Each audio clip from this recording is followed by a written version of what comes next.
Selamat datang ke Darah Muda. Pada hari semalam, kita sudah cuba mengupas dan mengapa perkabaran daripada Amerika Syarikat yang mana kita mendengar komentar berkenaan dengan COVID-19 dan krisis ataupun kemelut politik yang berlaku di Amerika Syarikat. Tetapi pesanan saya dan juga seluruh kru di Darah Muda ialah kalau kita nak jaga tepi kain orang, demi prihatin boleh tahan lagi kerana kita jaga kita, tetapi jangan sampai kita tinggalkan rumah kita ni tak terjaga. Hari ini kita kembali ke Malaysia setelah kita bergerak ke beberapa negara jiran di Indonesia, Amerika Syarikat. Hari ini kita bicarakan tentang 3 segi emas kemelut yang berlaku di Malaysia ketika ini, iaitu soal kemelut politik yang dicetuskan oleh kenyataan Datuk Seri Anwar Ibrahim 3 minggu yang lalu dan berkenaan dengan belanjawan 2021 yang akan dibentangkan 2 minggu lagi, dan dua perkara ini akan berlaku di dalam latar COVID-19.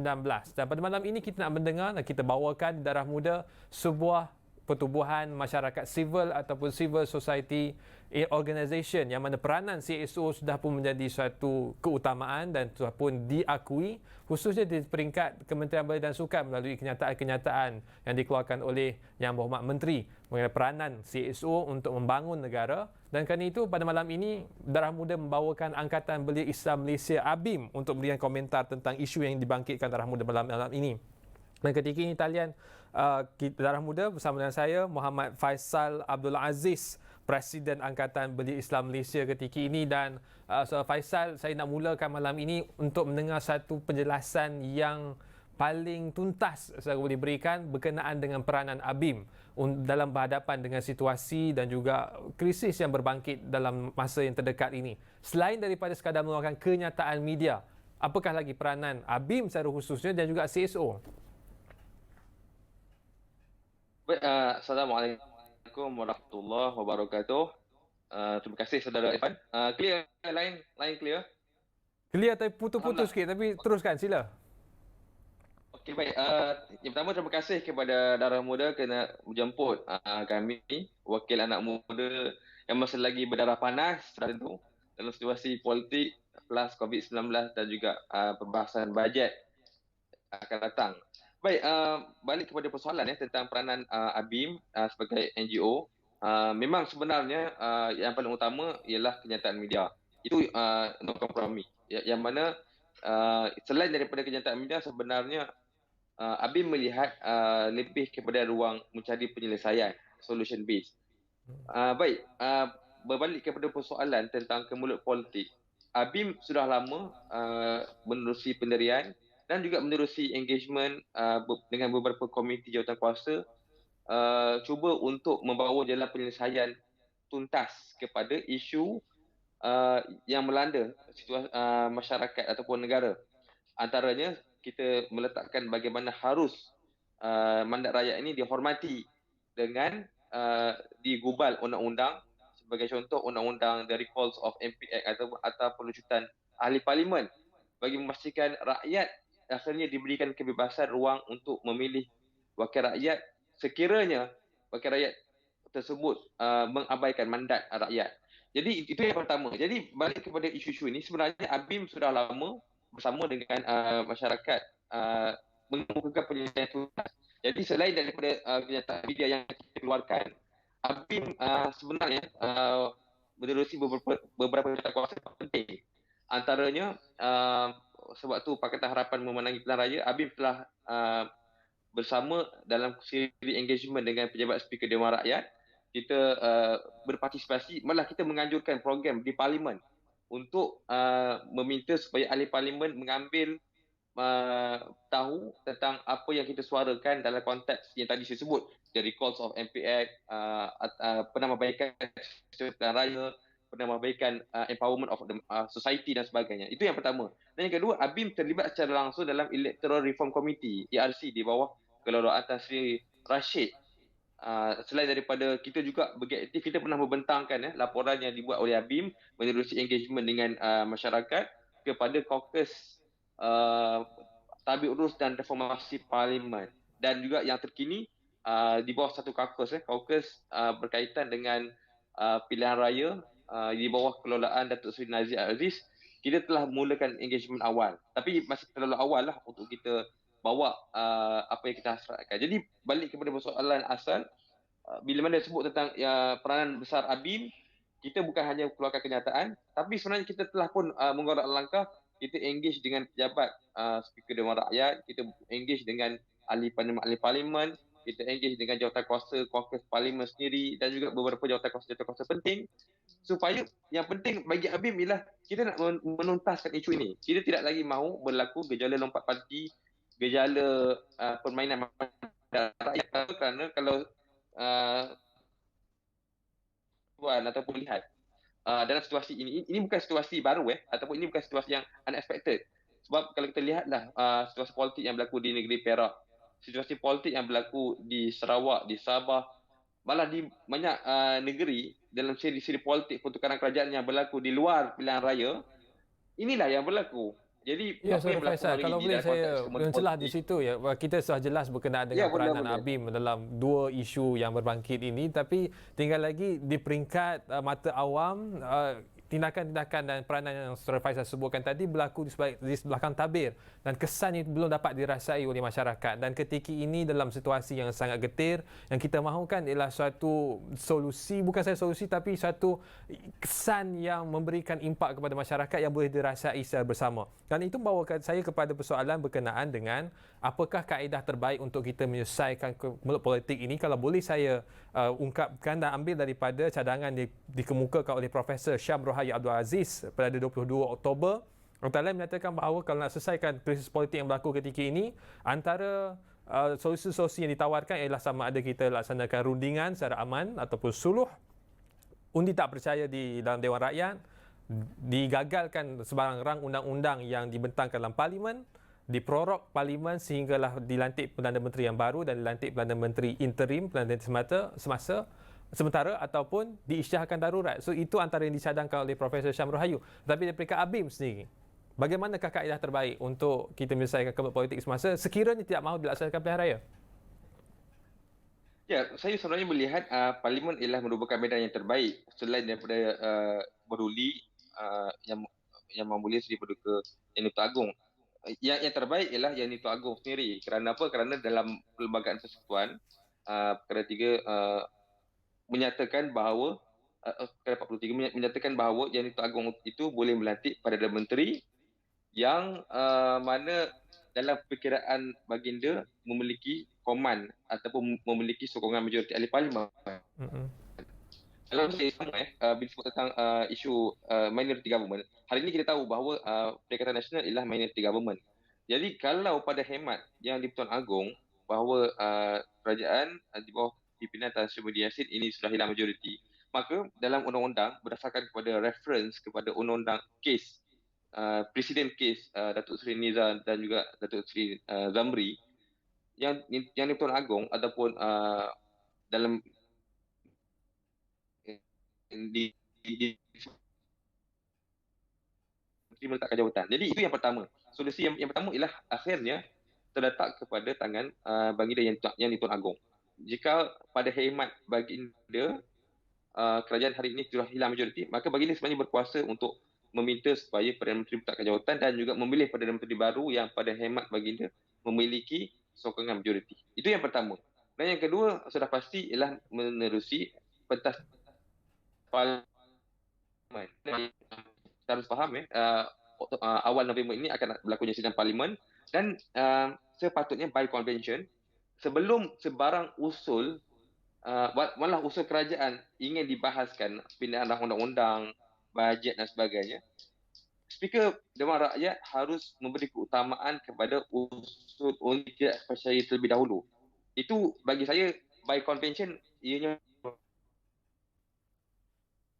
Ya, itu merupakan dua pandangan yang diberikan oleh Sir Faisal. Tapi kita akan berehat seketika dan kembali kita selepas ini kita akan bincangkan dua perkara, iaitu bagaimana untuk kita melaksanakan apa yang disebut sebagai Akta Perwujudan Ahli Parlimen 2015 yang dilaksanakan di UK dalam konteks Malaysia, dan apakah intisari dan tuntutan ABIM dalam Belanjawan 2021 yang akan dibentangkan pada November ini. Dan semuanya akan kita bincangkan kembali selepas ini di Darah Muda.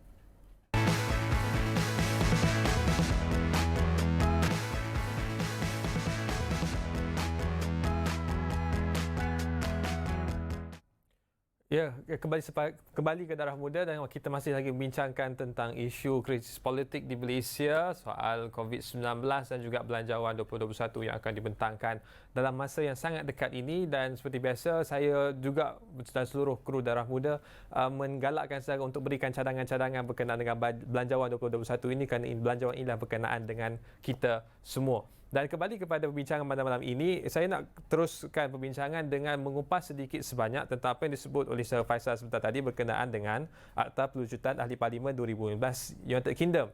Dan saya menyorot apa yang disebut oleh Hafiz Bahar dalam Malaysia Kini yang merupakan bekas pengarah komunikasi Majlis Tindakan Ekonomi Melayu MTEM, bahawa akta tersebut akan gagal meskipun digubal kerana ada kemungkinan berkenaan isu-isu keperlembagaan dan juga isu sekiranya, sebagai contoh yang beliau berikan, kalau bukan MP yang keluar daripada parti, sebaliknya seluruh parti meninggalkan kerajaan, adakah itu juga akan memberikan suatu alasan dan sebab untuk dilucutkan jawatan ahli parlimen tersebut? Itu antara perkara-perkara yang dibincangkan. So, Faisal, apakah dia detail berkenaan dengan akta itu sekiranya ingin digubal? Bukan sekadar, saya yakin bahawa ini bukan satu tindakan reaktif, tapi tindakan untuk jangka masa panjang. Jadi kita perlukan penjelasan tentang hal itu. Silakan. Baik, yang pertama sekali, kita menanggapi isu politik hari ini ialah isu yang dari segi positifnya ialah untuk mematangkan demokrasi di Malaysia. Jadi ini adalah merupakan satu proses kematangan. Dan sebab itu bila mana kita bawa kepada jalan penyelesaian, contohnya Akta Perlucutan Ahli Parlimen, ini merupakan salah satu contoh eksperimen untuk kita bergerak ke depan mencari jalan penyelesaian yang tuntas.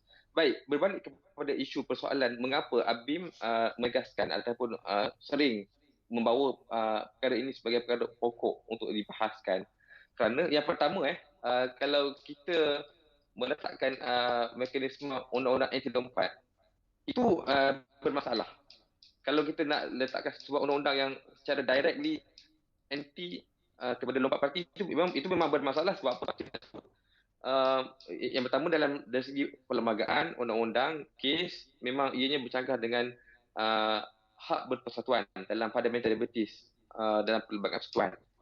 Yang kedua, kita tak nafikan kadang-kadang mungkin juga berlaku isu yang di mana presiden parti terlibat dengan isu-isu rasuah dan sebagainya, ataupun terlibat dengan isu penyalahgunaan kuasa ketika menjadi Perdana Menteri. Maka boleh tak boleh ahli parlimen atas kapasiti mewakili suara rakyat mungkin merasakan bertanggungjawab untuk melompat parti, meninggalkan Perdana Menteri ataupun presiden parti yang terlibat dengan penyalahgunaan kuasa contohnya. Jadi sebagai jalan tengah untuk kita mediate antara dua, antara kita nak menghalang ataupun tidak, kita mengambil pendekatan jalan tengah, iaitu Akta Perlucutan Ahli Parlimen, iaitu akhirnya kita serahkan kepada rakyat untuk menentukan. Jadi sebagai contoh, sekiranya ini saya cerita secara detail sikit. Contoh kalau sekiranya seorang ahli parlimen ini lompat parti. Jadi kalau dengan Akta Perlucutan Ahli Parlimen, rakyat di kawasan konstituensi tersebut boleh memfailkan referendum atau petition untuk dilucutkan jawatan MP. Dan bagi memastikan jawatan MP itu dilucutkan, dia ada threshold dia ada peratus perkiraan dia. Sekiranya mencapai threshold tertentu yang mewajibkan ahli parlimen itu untuk meletak jawatan, maka ahli parlimen wajib letak jawatan. Jadi berbalik kepada persoalan yang tadi disebut, akhirnya rakyat akan menentukan the reason behind lompat parti ni, ataupun mengapa harus wakil rakyat ini memilih parti yang lain ataupun pemimpin yang lain. Maka kalaulah seperti mana yang saya sebut tadi, kalaulah Perdana Menteri merangkap presiden parti A terlibat dengan rasuah penyalahgunaan kuasa secara jelas dan menjadi tanggungjawab parlimen untuk melompat parti, maka rakyat akan decide sama ada rakyat bersetuju untuk lompat parti ataupun rakyat tidak bersetuju. Maka rakyat akan undi petition untuk memastikan ahli parlimen itu letak jawatan. Jadi untuk setakat ini saya faham apa yang disebut oleh Sir Faisal ialah bila kita mencadangkan akta anti-hopping law itu ialah untuk memberikan lebih banyak kuasa dan mandat kepada rakyat untuk menentukan di manakah posisi seseorang ahli parlimen dalam Dewan Rakyat. Dan itu membawa kepada topik dan juga skop yang kedua malam ini, iaitu berkenaan dengan belanjawan 2021. Saya lontarkan seperti mana saya lontarkan kepada tetamu darah muda sebelum ini, apakah pendirian ABIM, adakah untuk belanjawan 2021 ini kita perlu belanjakan lebih daripada 20% KDNK seperti mana yang diamalkan 5 tahun yang lalu, dan kita perlu belanjakan 40% daripada kadar keluaran kasar dalam negeri, memandangkan kita perlukan belanja lebih besar untuk membangunkan kembali ekonomi. Apakah komen Faisal berkenaan dengan isu itu? Baik, sebelum saya pergi kepada isu tersebut, kita harus faham COVID-19 adalah merupakan salah satu contoh disruptive change. Perubahan yang berbentuk disruptif, bermaksud perubahan yang baru yang keluar daripada pattern perubahan yang kita boleh expect. Dalam kata lain, COVID-19 adalah merupakan sebuah contoh perubahan yang unexpectable. Jadi, saya nak ulang sikit. Jadi, ini membawa kepada isu perbelanjaan fiskal kita di luar aturan perbelanjaan yang sepatutnya. Jadi sebab itulah kalau kita lihat dalam pembentangan prihatin contohnya, dia dilakukan di luar parlimen yang memang ada isu yang harus didebatkan. Dan ia bukan hanya dalam konteks fiskal negara, tapi ia juga melibatkan company, syarikat, individu sendiri. Malah kalau sebut syarikat pun tidak boleh membayar gaji yang sebaiknya mengikut aturan mungkin atas syarikat ataupun atas kerja dan sebagainya. Sebab yang tadi disebut, COVID-19 adalah merupakan salah satu contoh disruptive change. Semua kena keluar daripada aturan-aturan yang sebaiknya. Tapi ia membawa kepada isu yang lain, iaitu isu efisiensi. Kalaulah perkara ini diteruskan berlaku, maka dia akan menjejaskan kecekapan pengurusan kewangan contohnya, ataupun efisiensi kewangan negara dan juga kewangan tadi disebut syarikat, kewangan individu dan sebagainya. Kerana kita membelanjakan banyak. Jadi berbalik pada isu ini. Jadi sebab tu bagi kita, sebelum kita nak menjawab isu KDNK dibelanjakan lebih untuk perbelanjaan bajet 2021 dan sebagainya, bagi saya perlu dibuat sebuah dasar fiskal alternatif bagi menjawab disruptive change ini dulu. Dalam konteks kita lain, kalau saya nak bagi contoh, kerajaan seharusnya memikirkan bagaimana ketetapan perbelanjaan shilling di luar parlimen contohnya. Okey, ataupun mungkin juga sudah tiba masanya untuk kerajaan memikirkan mekanisme untuk diwujudkan jawatankuasa pilihan khas bajet contohnya, yang melibatkan ahli parlimen pembangkang dan juga kerajaan untuk bincang debat bajet tertentu supaya ia tidak lari daripada aturan-aturan transparansi dan sebagainya. Jadi ini isu yang pertama. Jadi kalau perkara ini dapat dibereskan dahulu, dalam konteks lain, kalau kita mempunyai sebuah dasar alternatif perbelanjaan yang besar menerusi konsultatif yang terbaik dengan pelbagai pihak ahli parlimen dan juga stakeholders, maka ia tidak akan membawa kepada isu efisiensi ataupun ianya tidak ada isu lah kalau nak dibelanjakan lebih bagi menjawab isu-isu COVID-19. Okey, dan balik juga kepada isu COVID-19 ini, kita harus faham bagaimana kita nak merancangkan ekonomi negara, bagaimana kita nak merancangkan pendapatan isi rumah dan sebagainya. Sebab tu dalam konteks ini, ABIM memang konsisten membawa isu moratorium ini harus dibawa hingga ke sekurang-kurangnya akhir tahun ini. Sebab apa? Mungkin kalau saya nak kongsi dalam statistik pengangguran. Saya anak muda, ABIM adalah merupakan NGO anak muda, kita amat terkesan bila mana kawan-kawan kita terlibat dengan masalah pengangguran. Saya nak ambil contoh, kalau kita tengok statistik yang dikeluarkan waktu bulan Mac, jumlah kadar pengangguran ialah 3.9%, iaitu 610,000 penganggur. April yang tertinggi 5.0%, 778,000. Ogos 4.9% dan September ialah 4.7%. Kalau kita melihat dalam peratusan pengangguran yang diangkakan, ia tidak lari daripada bermulanya 3.9%, naik ke 5%, naik ke 4.9%, hari ini 4.7%. Dan bagi kita bacaan ini ialah bacaan yang akan konsisten sampai ke malah Januari 2021.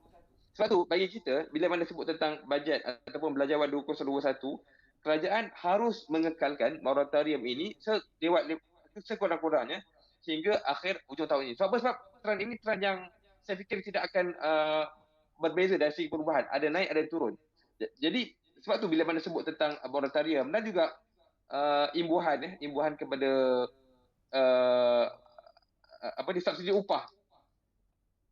Dalam segmen kita, dalam kenyataan media kita meletakkan harapan supaya kerajaan memberikan imbuhan-imbuhan ini selari dengan sasaran penjana. Jadi sebab tu akhirnya bila mana kita sebut tentang bajet, bagi kami kerajaan sudah harus meletakkan kayu ukur yang terbaik. Antaranya penjana itu sendiri. Kayu ukurnya apa? KPI-nya apa? Mengapa moratorium ini dihentikan? Adakah kerana penjana itu ataupun tabung perhatian itu telah mencapai sasaran yang terbaik?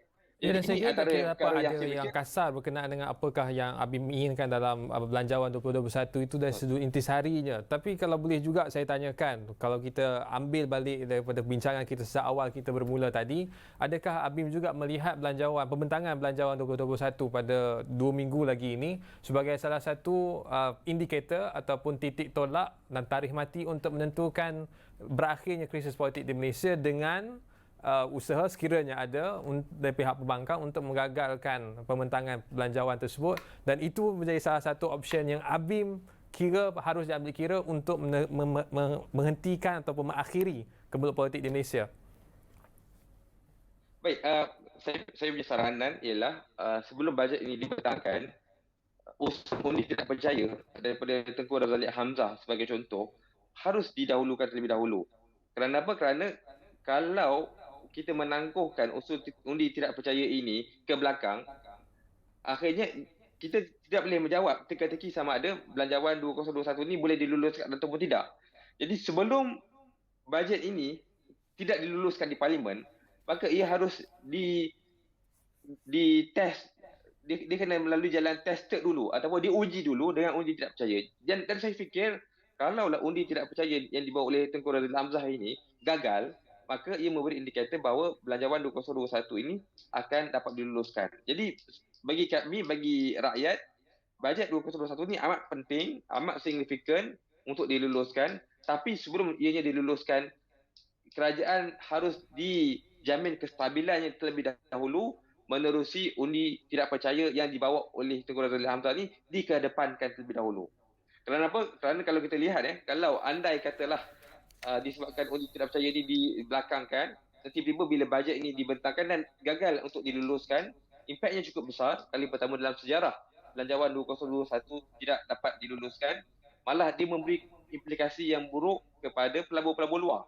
Pelabur luar dan juga pelabur tempatan sudah pasti tidak akan lagi melabur dalam negara apabila bajet ataupun belanjawan 2021 ini gagal diluluskan. Jadi bagi kami, bagi saya, terima kasih banyak Saudara Faisal atas perkongsian itu. Saya kira malam ini sejujurnya saya maklumkan kepada penonton bahawa ada banyak perkara yang harus kita pertimbangkan, dan saya ketika ini pun mendengar penjelasan daripada Faisal, ada beberapa aspek yang masih lagi perlu diberikan perhatian. Tapi apapun, terima kasih Faisal kerana bersama dengan kita pada malam ini, kerana akhirnya saya serahkan kembali kepada penonton, kepada saudara untuk menimbang di manakah titik tolak dan titik akhir kemelut politik ini akan berlaku, dan juga belanjawan 2021 itu merupakan belanjawan kita bersama dan kita harus memberikan sumbangsaran dalam apa jua bentuk yang ada. Dan terima kasih sekali Faisal, dan akhirnya Darah Muda pastinya memberikan pesanan kepada semua untuk menjaga SOP, amalkan norma baharu, pakai pelitup muka, jaga jarak fizikal, dan akhirnya kita jaga kita dan kita boleh putuskan rantai COVID-19 ini. Sekian daripada saya, Irfan Faruqi.